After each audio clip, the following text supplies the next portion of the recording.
It's Saturday, August 14th. My name's Juan Brown. You're watching the Blanco Lirio channel, and we're here on the ground at the River Fire in Nevada County near Chicago Park, California, on Mount Olive Road. And whether your house survives the fire or is completely lost in the fire is a matter of luck and prior planning. Let's go here and look at my friend Jonathan and Carell's place and show you some of the things that goes into the saving of a house in the middle or on the edge of a wildfire.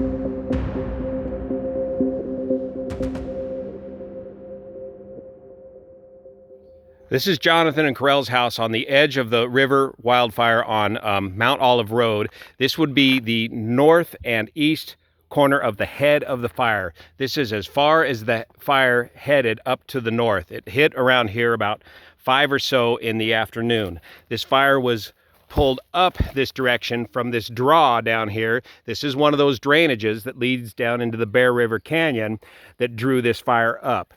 Right over here is Jonathan's neighbor's house. Went up in a huge fire whirl, just completely decimating everything right beyond these telephone poles as this fire came blazing up out of this canyon. As this property went up in smoke, it appears that it drew the air in from the area where Jonathan's house is and instead spotted over the top of Jonathan's house and ended up spotting a couple of locations down there, and a few more houses were lost in that direction. So some of the things that go into this house being saved is preparation and pure luck. First off, we got a lot of PG&E power poles here in the area, and these PG&E power poles were cleared off substantially before the fire. The retardant that you see on this power pole here is not from an airdrop. It's after the fire. They'll treat these power poles in order to make sure that they are preserved. Some of these power poles have already been replaced since the fire. PG&E is very quick to replace, for example, that power pole right down there. Two things go into a positive outcome on the triage of your house. One is the flame lengths at your location. Firefighters on that property over there were facing flame lengths that were more than, well, almost twice the size of these trees, with the trees and the brush coming right very close to the house. Cars involved, they simply are not going to attack that fire. They're going to have to simply retreat from that fire. Another thing firefighters are going to need is access, and that's what this is right here. Also, too, the terrain begins to, this is the edge of the canyon right here, or the end of the watershed right up here, and the topography begins to level out. And as the airborne firefighters were saying, as soon as this fire came up out of the canyon and got up into this flatter agricultural land, it began to mellow out. We have a couple of spot fires here that came very close to the structures here on Jonathan's property, but firefighters were able to gain access into here, and with reduced flame lengths.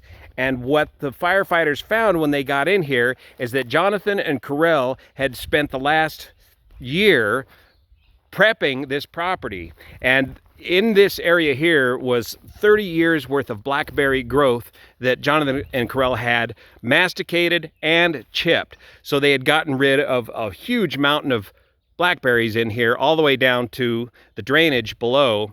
And that gave firefighters a fighting chance to get in here and make this hand line. I'll show you. This is the power pole that has since been already replaced by PG&E.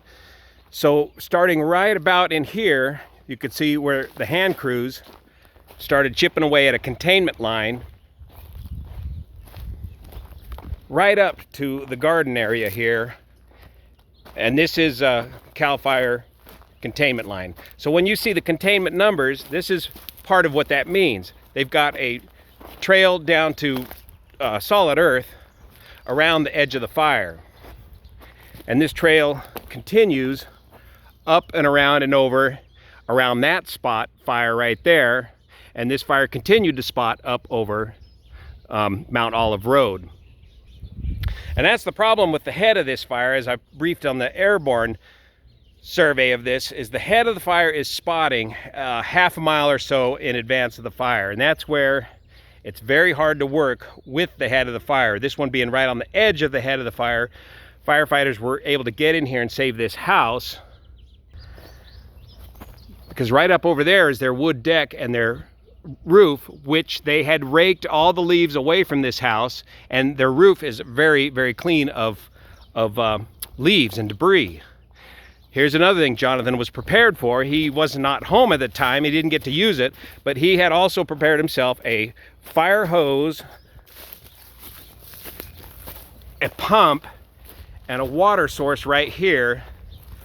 That this pump can drain this water source in about 10 minutes, but it can shoot a line of water all the way down to the drainage below. But that did not get deployed in this fire, as he wasn't home at the time. This spot fire is just from the masticated blackberries, and again, here's the containment line around this spot fire that takes it up and ties into Mount Olive Road above. With this containment line tied into Mount Olive Road, spot fires continued to drop. Embers continued to be dropped to the north here over Mount Olive Road, landing on the neighbor's property and completely destroying their house and several outbuildings.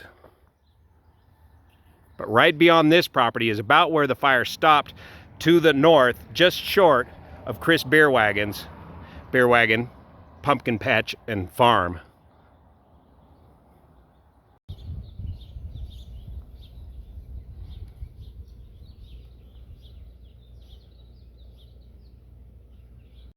Another important thing to consider when clearing your property with the proper fire setback is to have these trees limbed up, not only to prevent ladder fuels from getting up into the crowns, but to also allow access for firefighters and fire crews to get in here with men and equipment without having to cut down a whole lot of limbs to create that access.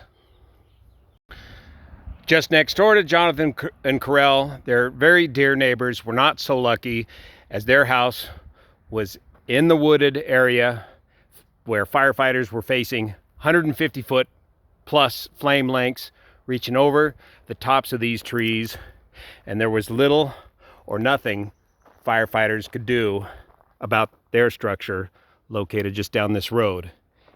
And that's the drainage dropping off below this property line where the fire came roaring up from. Of course, the winds were driving this fire right towards us here in the camera.